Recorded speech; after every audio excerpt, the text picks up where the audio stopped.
Bonsoir à toutes et à tous, les 16 previews en 8 jours continue, épisode 12 jusqu'au 30 août. On analyse la future saison 2025-2026 de Star League avec nos rubriques. On commencera par un petit flashback sur leur dernière saison. Ensuite, le groupe, petite revue d'effectifs et du mercato estival.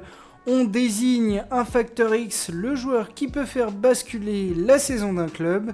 Puis le j'aime ou pas, je vous donne mes espoirs et mes inquiétudes sur la saison à venir. Et on termine par un prono du classement final. Ce soir, on prend tongs, claquettes, lunettes de soleil et sa serviette direction la Côte d'Azur et Saint-Raphaël.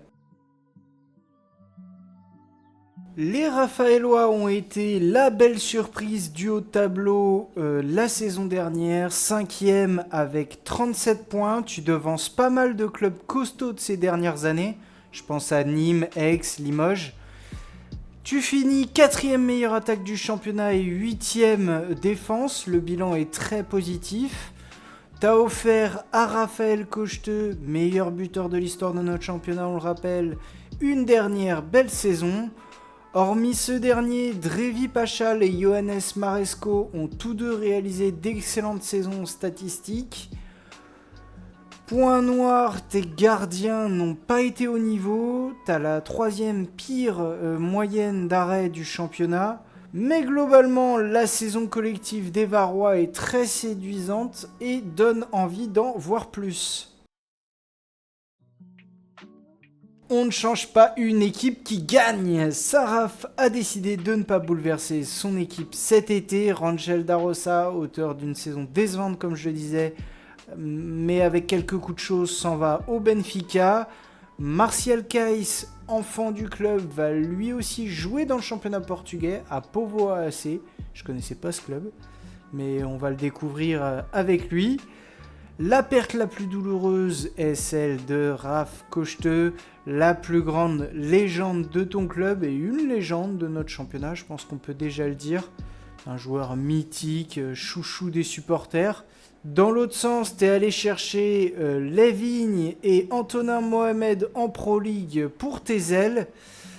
Et Jorge Pérez en provenance de Cangas D1 espagnol pour remplacer le départ de Rangel Darosa dans les cages. Ton groupe n'a quasi pas changé, je pense que tu es l'un des clubs avec le plus de certitude dans son groupe en ce début de saison. À tort ou à raison, ça seul le terrain le dira. Dans ce groupe, il fallait désigner un facteur X et pour moi, ce sera Benjamin Bataille, seule véritable arme offensive sur le poste d'arrière gauche, puisqu'il partage le poste avec Quinten Coleman qui est vraiment bien meilleur en défense. Pour sa 15e saison, Bataille devra retrouver son niveau de jeu de 2022-2023. C'était la première année où il arrivait au SRVHB et il avait fait sa meilleure saison de sa carrière statistiquement parlant, puisqu'il avait inscrit 140 buts. Les ailes et le poste de pivot marqueront des buts. Mike Brassler à droite devrait continuer sur sa lancée. Mais pour passer un step supplémentaire, le SRVHB va avoir besoin de Benjamin Bataille. Besoin qu'il plante des buts, ce sera super important pour la santé de l'attaque raphaéloise. J'aime ou pas, j'ai vraiment envie de souligner à quel point je trouve ça osé d'autant miser sur la continuité alors que tu retrouves l'Europe. Je sais pas si la direction a eu raison, mais ce n'est pas moi qui vais leur donner la leçon, donc je leur laisse une chance.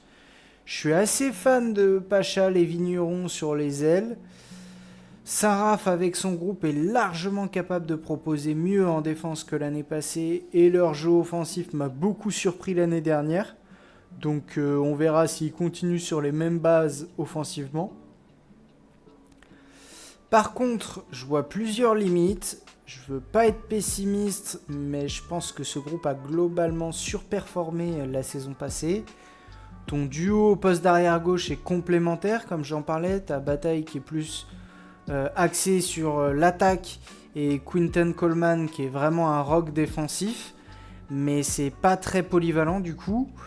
Je veux pas trop juger vite la nouvelle recrue au poste de gardien parce que je la connais pas assez, mais j'ai peur que ça suffise pas.